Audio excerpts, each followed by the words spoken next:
مطمئن هستم که خیلی از شما دنبال یک کار نیمه وقت هستین که از خانه انجام بدید توسط گوشی و لپتاپ خود و یک درآمد داشته باشین. پس یک پیشنهاد خوبی دارم که میتونه مسیر زندگی شما از نظر اقتصادی عوض کنه و در سال 2025 شما با داشتن و انجام دادن این کار میتونین که به موفقیت خیلی خوبی و اقتصاد در زندگی خود بالا ببرین.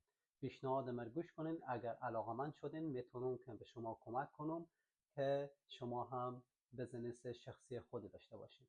ناصر موسوی هستم، آلمان زندگی میکنم. شما نیاز ندارین که یک زبان انگلیسی پرفکت داشته باشین یا که مدرک تحصیلی عالی داشته باشین. شما میتونین این کار انجام بدین و بسیار آسانه. شما فقط به یک کمپانی معتبر جهانی که 51 سال سابقه کار داره و چند سالی هست که در زمینه آنلاین فعالیت میکنه، شما راجستر میشین و آیدی کار بین‌المللی خود دریافت میکنین و دست به کار میشین. فقط کار شما تبلیغات است. شما در پهلوی کار خوب و که انجام میدین و درآمدزایی دارین، همزمان شما آنلاین مارکتینگ، تمام آنلاین مارکتینگ، سوشال میدیا مارکتینگ میآموزین به طور رایگان و این یک امتیاز بسیار خوبه.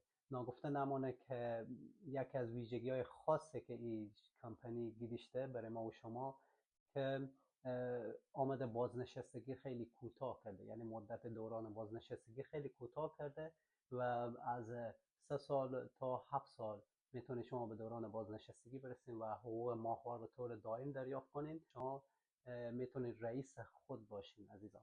شما میتونین از هر جا و هر مکان توسط گوشی خود و لپتاپ همونطور که گفتم کار کنین و درآمد داشته باشین و ناگفته نمانه که درآمدی که در این عرصه دارین، در این کار دارین، درآمدی و خیلی بهتر و بالاتر، به جرئت میتونم بکنم بالاتر از یک درآمد مهندسه.